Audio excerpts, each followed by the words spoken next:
Olá, amigos do Neurologia em Pauta, tudo bem? Vamos conversar um pouquinho hoje sobre como a gente pode fazer uma medida volumétrica do parênquima cerebral? Certamente você aí desse lado está ouvindo toda hora uma queixa de tô com uma dificuldade de concentração, tô com uma dificuldade de memória. A gente sabe que teve muita alteração desse tipo relacionado à síndrome pós-Covid, relacionado ao estresse causado pela pandemia, relacionado à ansiedade que as pessoas estão, tudo isso relacionado à pandemia. Mas, na verdade, pode existir por trás disso um substrato real de perda do cérebro, de perda do hipocampo, de perda do volume cortical, que justifique esse tipo de sintoma. E aí a ressonância sempre vai aparecer lá na nossa frente como uma candidata a vou conseguir resolver o problema. Mas será que a gente resolve? Vamos ver esse vídeo aqui? Vamos ver nesse casinho como é que a gente vai fazer?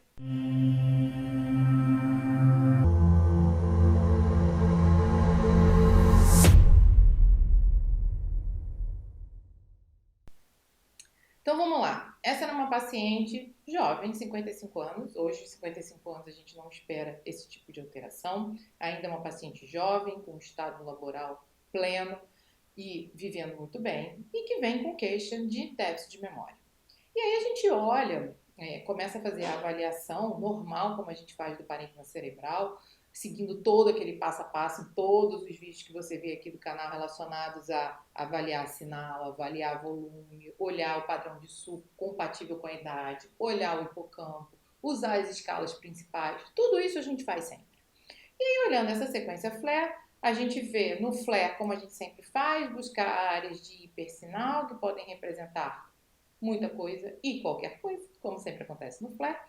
No caso aqui, a gente imagina que sejam focos de gliose, são localizados no centro cerebral, na coroa radiada, alguns subcorticais, sem acometer fibras em um, então sem aquela confusão de doença desmineralizante.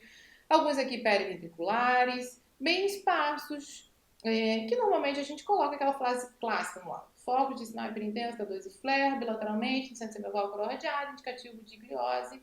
Se tiver um pouquinho mais, usualmente a gente coloca por microangiopatia. Se não tiver, fica só gliose. E você pode classificar usando a escala de Fasecas. Isso aqui é um Fasecas 1, porque são pouquinhos bem raros.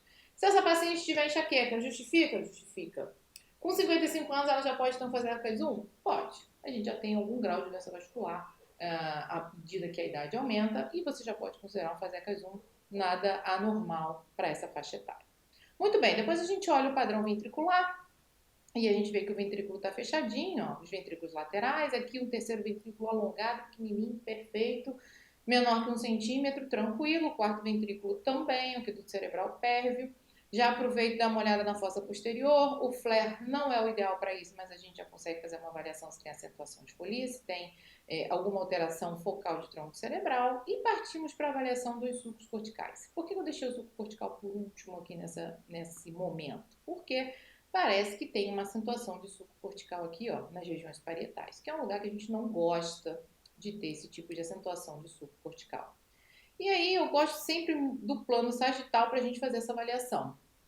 Nesse protocolo, no protocolo que a gente faz atualmente, o que vem no plano sagital é o T1. Então, é o T1 que nós temos. E você vai me falar, poxa, Fernanda, fazer T1 3D para um paciente para avaliação de déficit cognitivo? Exatamente. Aqui está um grande truque do que a gente está começando a fazer, do que a gente está começando a usar no nosso dia a dia para criar a mão, para pegar a prática, para entender como efetivamente essa análise vai ajudar a gente, ajudar ao paciente, principalmente, ajudar o médico assistente a tomar a conduta correta frente a um caso de perda de volume cerebral significativo. Então, quando a gente olha aqui, lá no plano sagital, me parecia ter um alargamento de sulco. Então, confirma sempre no plano sagital. A gente tem que ficar de olho aqui nessa região do precúneo sempre, porque é uma região que está relacionada a essa interface com o hipocampo, que está relacionado a uma hipofunção no desenvolvimento da doença de Alzheimer. Então, é uma lesão que é uma localização que a gente tem que ficar de olho, porque pode ser que o problema comece ali. Pode ser que a mínima atrofia ali já e que fora do esperado para a faixa etária já te sinalize alguma coisa do tipo, ó, tá subindo no telhado, essa paciente aqui pode vir ter problemas maiores lá na frente, vamos manter uma vigilância, vamos fazer uma reabilitação cognitiva, enfim, algumas intervenções mais precoces dentro do que pode ser feito num quadro de evolução de uma doença degenerativa. E a gente está vendo que pelo plano sagital nem parece muito. Normalmente eles alargam muito a cisura aqui entre o lobo parietal e o lobo occipital. Pode ter uma redução aqui, um alargamento aqui entre o giro do símbolo e os demais giros corticais, frontais e parietais. E a gente realmente no plano sagital não chama tanta atenção.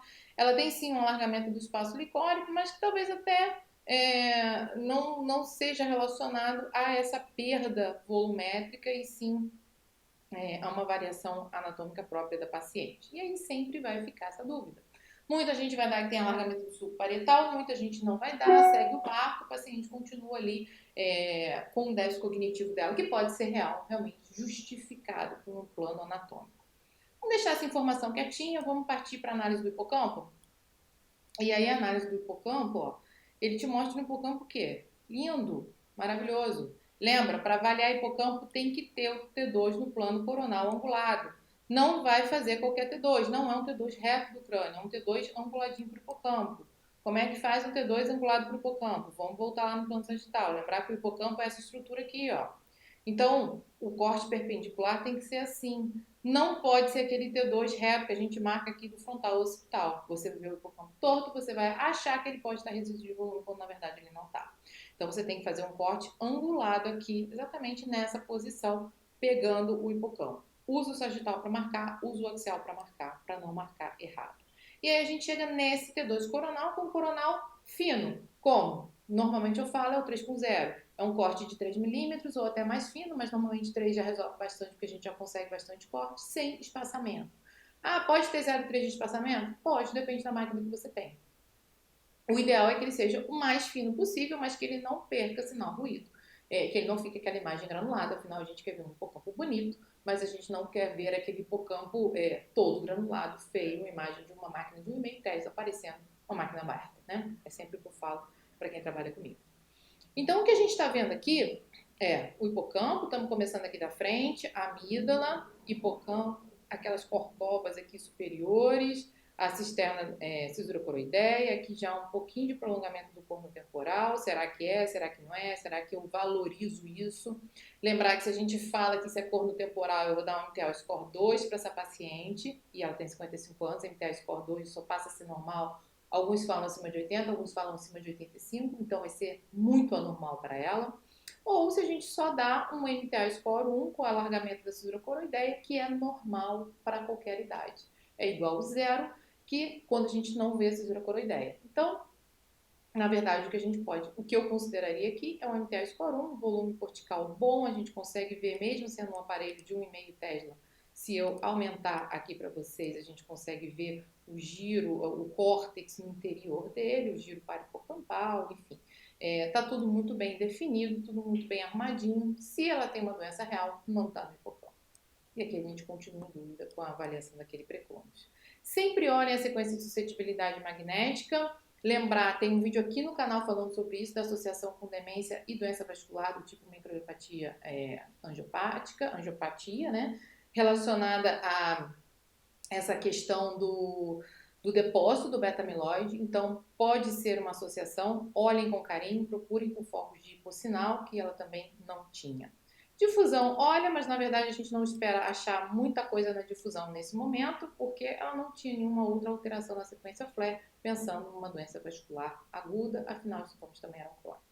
Vale a pena injetar? Não vale? Tem gente que injeta, tem gente que não injeta. Nesse caso, injetaram. Eu não acho que acrescente um outro tipo de informação nesse tipo de indicação. Ah, mas ele tem uma doença de um carcinoma associado. Ah, mas ele tem uma suspeita de doença meningia. Enfim, aí vai injetar por outra indicação, por perda degenerativa, fica mais um pouco sem sentido. O que eu queria trazer de novo aqui para vocês é um tipo novo que está surgindo do mercado de avaliação do parênquima cerebral usando dados volumétricos. E é bem interessante. A gente já tem outros vídeos aqui no canal mostrando outras possibilidades, outros programas. Eu não vou fazer propaganda de nenhum, não é o objetivo. Eu só quero mostrar a vocês as ferramentas que estão surgindo para o nosso uso diário. Então, esse é uma nova cara de um outro programa que vocês podem começar a ver, a receber aí no seu consultório. falando sobre essa questão do volume cerebral. E como a gente considera isso aqui? Ele é um programa feito aqui na América do Sul, portanto, ele tem uma parte da população de base que é brasileira. Então, isso já é bom porque junta com nossa mistura, vamos dizer assim, de raças que nós temos aqui. Então, isso é importante porque cabeças menores, maiores, cérebros menores e maiores, todos colocados no mesmo saco de gato, né?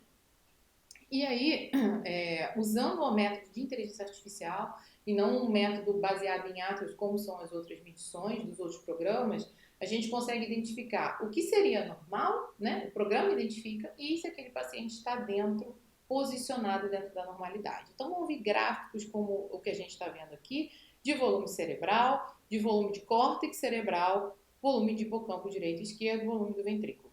Qual a importância disso? A gente objetiva que essa linha azul é a mediana, então seria o 50% do caso, né, dos casos, e o paciente estando dentro dessas linhas pontilhadas, que representam os 5% da variação do normal, tá tudo bem.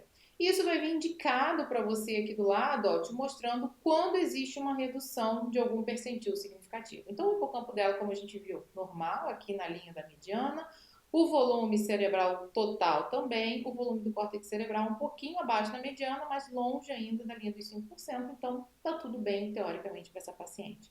O que é legal é que eles têm um controle de segmentação e isso vai te dar a possibilidade de avaliar volumes fracionados de substância cinzenta e substância branca. Então, essa avaliação aqui de substância cinzenta cortical no lobo frontal bilateral abaixo de 5% é algo que provavelmente o nosso olho não vai conseguir ver. E o que a gente tem que entender é, essa avaliação aqui pode ser usada em conjunto com dados clínicos? Então, será que isso vai ser importante para sinalizar para o clínico, para se atentar a déficits de origem frontal? Então, esse é um questionamento que fica e é uma coisa que a gente vai ter que começar a usar realmente na nossa prática para ver o quanto isso aqui vai ajudar. Por que eu estou trazendo esse caso? Porque a gente fica em dúvida um pouco ali naqueles sucos das regiões parietais, e as regiões parietais estão totalmente fora do radar do programa. Quando a gente olha no plano sagital, realmente aparece um alargamento licórico, não uma atrofia cortical, o que é bom para o paciente, aquilo ali provavelmente é uma variação anatômica dela, tudo bem, mas é a nossa primeira ressonância, então a gente não sabe como ela foi antes. Agora, o que chama atenção realmente é essa redução da substância cinzenta, um foco bem específico que a gente só conseguia, por exemplo, com métodos mais avançados como o FreeSurfer, que levam mais de 24 horas para um único processamento. Lembrando sempre que o mais importante não é você ter um volume. O mais importante é você saber se aquele volume está dentro de uma curva de normalidade, que é exatamente o que o programa te oferece, plotando o paciente dentro do padrão esperado do grupo. Afinal, agora eu vou fazer essa pergunta para você. Você sabe qual é o volume cortical normal?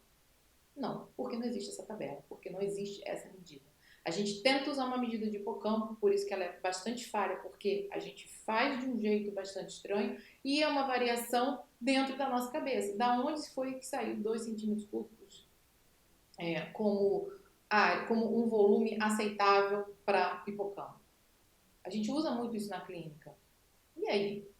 Eu desenhei a área, somei a área, multipliquei pela espessura do corte, pum, saiu um volume e agora eu vou acompanhar o paciente com esse volume. Não é muito melhor a gente acompanhar baseado em inteligência artificial, que está vendo coisas que a gente não consegue ver por conta de espessura, por conta de avaliação realmente comparativa daquele paciente com todo o restante. Então, pode vir ser bastante interessante, a gente vai ter que entender agora o que o programa vai surpreender e como isso vai ter um impacto clínico na busca, como tem pra gente. A partir do momento que eu vejo o resultado, eu volto pro exame e busco para ver se tem realmente alguma coisa que eu perdi no meio do caminho. Pode ser que sim, pode ser que realmente eu não consiga ver, como esse caso da região frontal. Ou, independente disso, como essa informação pode ser processada clinicamente. Será que agora vale a pena a gente fazer testes para buscar alterações frontais? Será que a gente tem que acompanhar essa paciente de outra forma? Tudo isso são perguntas que vão ser respondidas ao longo desse tempo. Mas isso já mostra para a gente a importância da gente associar esses dados quantitativos obtidos de forma correta e confiável com os dados clínicos obtidos diretamente da anamnese do consultório do exame físico e com os dados de anatomia radiológica, de investigação da ressonância que a gente tem falado no canal aqui ao longo de todo esse tempo. Então, olhando aqui essa outra possibilidade de análise, ele te dá, o paciente está dentro de em que ponto do percentil normativo, né? Ele te dá o volume em si, mas o volume, como eu falei, não significa muita coisa, porque a gente não tem um padrão normal de volume. E ele te coloca, fala, olha, ele tem esse volume, e esse volume está no percentil 20, está no percentil 70, 70,1, e aí sempre, de um lado, estruturas subcorticais, de um lado e de outro, o sistema ventricular, que a gente espera que esteja sempre menor, né? A gente nunca quer no percentil maior, porque quer dizer que tem um aumento do volume ventricular, isso pode estar associado à perda tecidual, ou representar a hidrocefalia, que também vai ter os seus próprios sintomas. Assim como a gente tem as estruturas infratentoriais relacionadas. Tem também a possibilidade de avaliar as áreas corticais individuais, frontal, insular, occipital, sempre de um lado e de outro, projetando aqui no córtex. Então a gente vê que as áreas frontais realmente estavam com o volume mais baixo, abaixo do percentil 5, né, 3,4, 3,9. A ínsula direita também está um pouco prejudicada. Reparem que a ínsula esquerda também está no percentil mais baixo, mas isso aqui não é valorizado, porque a gente considera para as estruturas do sistema relacionado ali, muitas vezes menor que 5 ou menor que 1. Isso vai vir sinalizado para vocês, em vermelho. Quando aparecer essa setinha, é menor que 1. Quando ele tiver menor que 5, ele vai sinalizar lá naquela outra página também. E o restante, todo muito dentro do normal. O grau de assimetria é uma coisa também que vai ser melhor estudado e a gente tem que entender o que significa, por exemplo, quando eu tenho um córtex occipital esquerdo de 90 e um córtex occipital direito de 71. Eu não tenho essa resposta. O programa está desenvolvendo essa capacidade de identificar o quanto isso pode ser interessante ou não e o quanto isso pode representar algum tipo de alteração clinicamente. Então, já observem isso, vamos começar a criar um racional aqui do que a gente pode pensar a partir disso, sem ter conclusão nenhuma, sem ter objetividade de achar algum problema relacionado, mas realmente o quanto isso vale a pena ser valorizado clinicamente de uma forma para construir um raciocínio, para construir um conhecimento e não como uma forma de aplicar um resultado e instituir alguma terapia baseada nisso, certo? Só para constar, vai vir alguma forma da segmentação, então vem bastante coloridinho assim, mostrando o que ele entendeu que era frontal, parietal, occipital, córtex e substância branca. A gente sempre tem que passar um olho nisso para ver se a segmentação foi feita da maneira correta, se não perdeu muito tecido cerebral, se incluiu um tecido que não é tecido cerebral, porque afinal isso vai delimitar diretamente o volume e isso conclui se o paciente está fora ou não do percentil 1 ou 99, ou abaixo do percentil 5, que também vem sinalizado. E, certamente, a gente, usando esse tipo de técnica, vai estar se aproximando de um algo mais detalhado, mais apurado, com mais informações que podem realmente impactar diretamente na vida do paciente. Então, é um exemplo de que a inteligência artificial vai ajudar muito, sim, a gente a melhorar o laudo, melhorar essa informação, ajudar você que tem que tomar conduta e ajudar o seu paciente, que vai ser o mais beneficiado disso tudo. Então, se você gostou, já deixa sua curtida aqui. Eu tenho certeza que isso é um assunto que vai render muito, muito, muito, muito, porque é a novidade chegando. Então, você vai ter dúvida, pode procurar, pode botar sua dúvida aqui, pode botar lá no Instagram, @Neurorádio em Pauta. E eu te espero no próximo vídeo. Não esquece de compartilhar com um amigo se você achou isso interessante, que ele precisa também saber dessa informação. Convida ele para conhecer o Neurorádio. Estou esperando todos vocês aqui. Um abraço e até a próxima.